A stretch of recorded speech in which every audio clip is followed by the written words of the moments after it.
Loaded. The way things used to be. One of my dad's favorite phrases. One of the entirely unforeseen and unintended visions awakened during my GDMBR was that of meaningful and beloved memories of my father. I don't ever recall him riding a bike, but he loved nature. And he reveled in being in nature.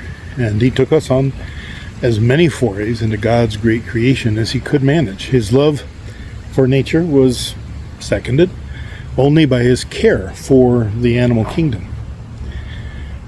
Here on the GDMBR, I'm surrounded by scenes and sceneries that would, in his case, lighten his work-wearied eyes with joy. Scents of the pines, fluttering aspens, the sounds of the cascading creeks, coyotes yapping, the pulse of the deep forest. That brought much happiness to my dad. As I took my seat on the Cumbers and Toltec train, which I was thrilled to have an opportunity to ride, I was glad that my seat was in the back. As that train began to chug away from the station, the pistons blowing steam, tears began to run. Memories flowed. Dad used to take us on the old, I think it was in Fish Camp up near Yosemite. There was a steam train that did little tourist excursions, and he loved to take us on that train. And the coal-burning Cumbers and Toltec line was just like that. Dad loved to go on that train because it's the way things used to be. The train's slower pace, the gentle sway, the clickety-clack, and the chuff and chuff of the powerful engine as it pulled the cars over the mountain passes. Slower pace. A life with greater meaning that came with trials, difficulties unheard of in today's life, and of ease and prosperity, everything at your fingertips. Well, Dad was no saint, but he did his utmost to live a life of honor and to protect and provide for his family, to provide in ways that were far outside his grasp, as he, as a young man growing up after the Great Recession, he'd saved everything. It took me months to liquidate the acres of odds and ends, bits and pieces that he assured me we'd be glad we had one day when we needed that thing. In the recession of the 1980s, he had made $1 million, and he lost $1 million. Having his financial dreams in the palm of his hands, then for them to slip away like the sands through his fingers nearly brought him to his knees, and worse.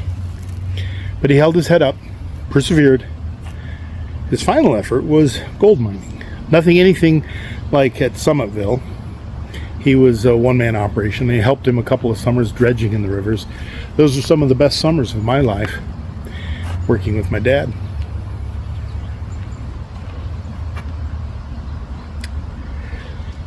We found gold. Not much, but it kept food on the table, almost, most of the time. We survived. The last straw for him came with a winter storm. He had set up a new mining site that essayed to be quite rich. All the heavy equipment he'd taken in, set in place. He was ready to begin recovering gold. Well, the next week, the storm dumped more rain than anyone had seen in recent memory. He was in a canyon, and all of the equipment was tumbled, strewn, broken, carried off by the ferocity of that storm with its flood waters. Downstream went everything and buried. In short, his claim was completely destroyed. He hadn't the financial resources, nor at that point, I don't think he had the mental fortitude to start over from scratch. So, for a second time in his life, he lost everything. He always encouraged me to achieve whatever I could dream. I dreamed of going as a missionary to a faraway island. He helped me make that a reality. I dreamed of being a musician in a symphony orchestra, and he supported me as I brought that dream to fruition.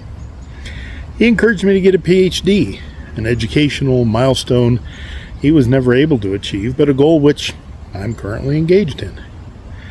Even though he would have thought me to, in writing the GDMBR, he would have thought me a touch off in the head. Another one of his favorite phrases. I knew he would have supported me riding my bike from border to border across the United States. I'll miss him every day.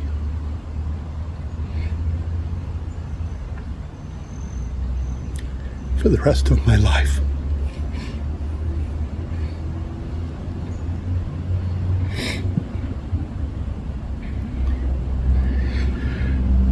I composed the Requiem for my dad during the months we were liquidating his assets shortly before he died. I hope it conveys, well, not just my sense of loss, but also the seemingly veiled but monumental success that he achieved through his honest and upright life. A life of purpose and value.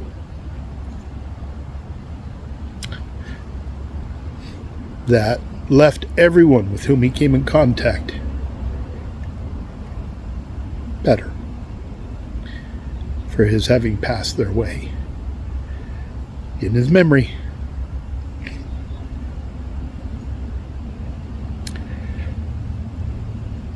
my requiem